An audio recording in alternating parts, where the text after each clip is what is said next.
All right, we're back at SEMA for one more unique build. And when I say unique, it's 100% unique. So guys, tell us more about this insane build.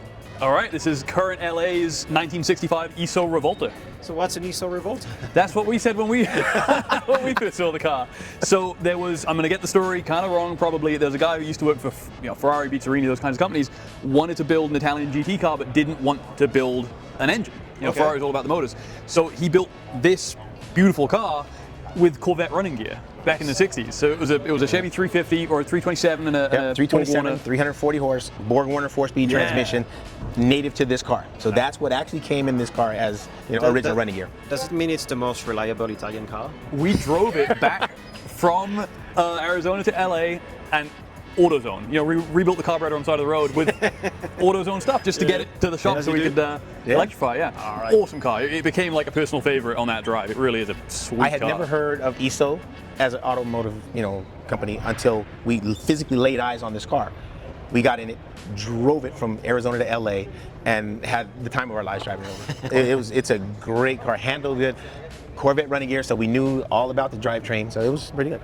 But so let's go back a little bit. How did you start this project? You picked it up, but why do you even start with this unique car? Well, that was Dan, Yeah, so we have a friend who has an extensive car collection, and he's one of those people. He told me, he said that, Snow, he's like, I've worked all my life to make money and do this stuff, but I want to enjoy it.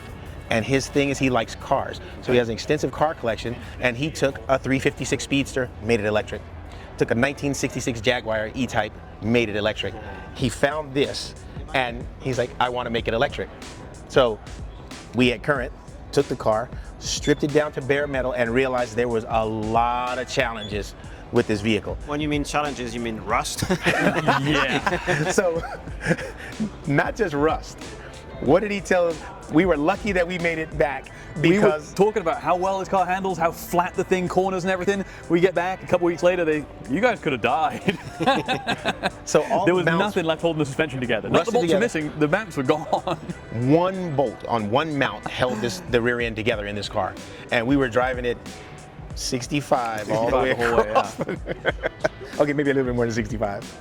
But yeah, so now anyway, so then we took it, stripped it down, pulled all the running gear out, and now this Italian beauty is 100% EV. It's all electric. Okay. So what type of drivetrain did you opt for? So we upgraded, we put a 65 kilowatt battery back in it, and it is a modified large drive unit, a Tesla unit. So this thing is now still has the front mount with the rear drive, so we used as many original components as possible. Okay. So it has the original, what is it, a Didion? Didion rear suspension, inboard rear brakes. It's original, rotors, calipers, original bushings, like as much original stuff as we could find. It was a nightmare hunting down some of these parts, but it's as original as we can make it. Where do you find those parts? There's a guy called Maurice up in, I think he's in Northridge, right? Maurice Minton's, and he's in, northern LA. And he's the man on these cars. There's always someone obsessed about a car, whatever it is, and Maurice is the guy with Iso. And he's local to you, yeah. Yes, but if you have an Iso Rivolta or an Iso Grifo, Maurice Minton's is the guy who can tell you everybody that owns one, what modifications are done to them, and he has extensive parts to rebuild one. So how long did it take to do the whole, not only the conversion, but also fixing the bodywork, from finding the original tires, the wheels, the paint also? It was a 2-year process. So the 2-year process included sourcing parts, the grill, these guys, and these are period correct. These wheels are Ferrari vintage wheels. So this is what, our friend wanted on the car. So he brought the wheels in, and we had them, refurbished and had them fitted to the car. So a lot of this stuff we try to keep as original looking as possible. There are a few custom accents where we maybe didn't have a choice, but when you look at the car, all the lines stay original and true to the original design of the car. And now, unlike most EVs, if you look back here, we actually have trunk space. It's not just filled with batteries. So you actually have trunk space. Excellent. So how did you split the battery pack? There's 3 packs. So there's one where the gas tank used to be, there's one up here where the trunk would have been over the axle, and then there's the one in the front. And it's, 65 kilowatt hours? 65 kilowatt hours. You get DC fast charging, so you get level 3, along with regular level 2 charging in where the gas So filler would be. now, this is something that you typically either don't see or people don't want to show, but this, I thought this was important to show. So if you look at this car, and you look here, the whole back end of the car is missing. The back end was so rusted out that our fabricator, Jap, he took this clip and put it on that car.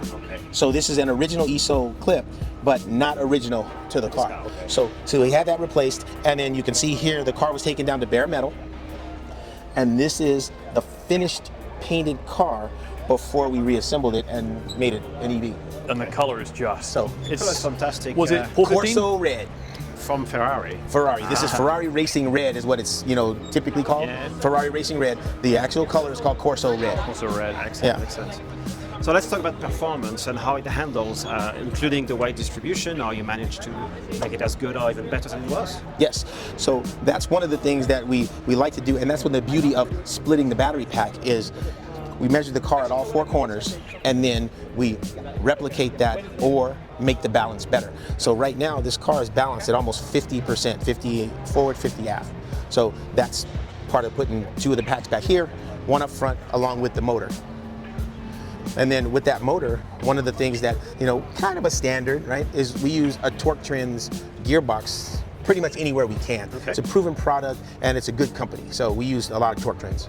We're looking at what is it for horsepower with this battery pack, and it'll look close to 600. 600. Yeah. It'll get up and go.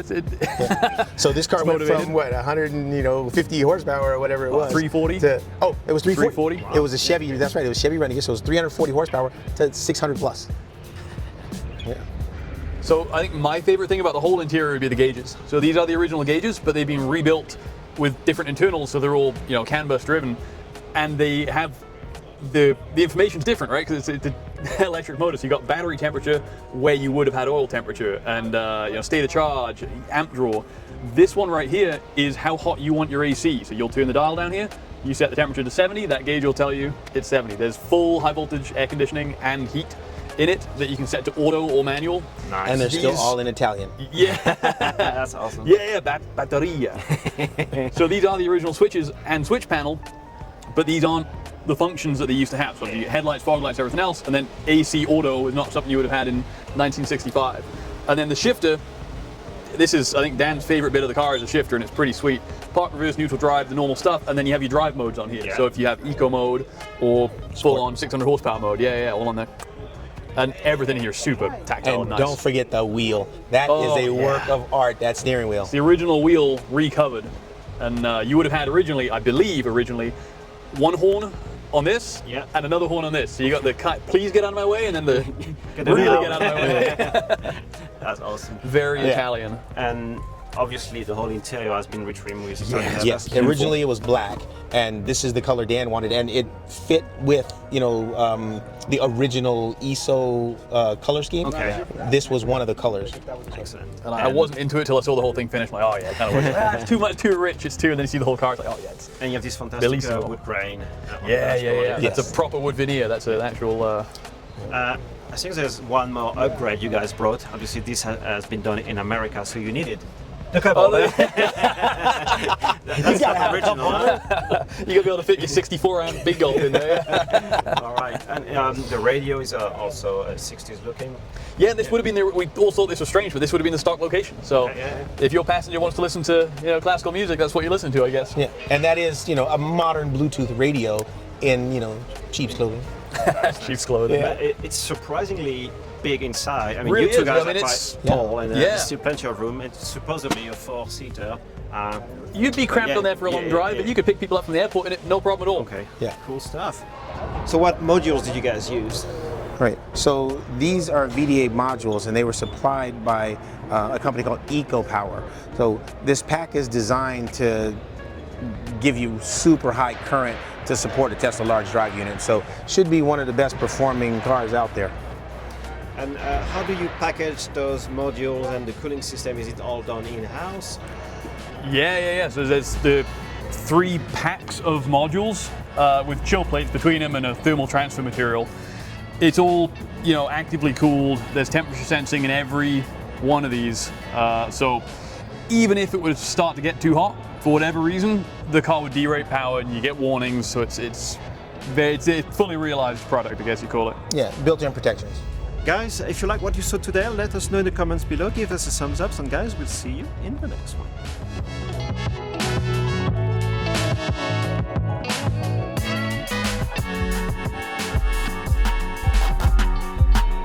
Would you believe me if I told you can do a radical change to your car in less time it takes to supercharge your Tesla? Let's check it out. I have partnered with Halo Black to create a custom design that hides your old rim and replace it with a nice flush disc that not only protects your rims but also improves efficiency. First step is to install the hub. It just goes in. You can push this in, tighten it by hand, then you use a special tool. Here we go. Next step is just to open the disc, and this one is the custom design one. 88 miles per hour, because when this baby hits 88, you're gonna see some serious. Next step is simply to screw this on, and because this is the right side of the car, screw anti-clockwise, and you use the tool to lock it in. And to secure the whole thing, you screw on one very last screw. All right, it only took 12 minutes, which is way less than it takes the Tesla to supercharge. So in the next few weeks, I will know if efficiency has actually improved. But in the meantime, you can order your own set of discs. And again, you can use any numbers, any letter you want, up to 25 characters, and use the code below. But more importantly, send us your photos of your Tesla with your Halo disc.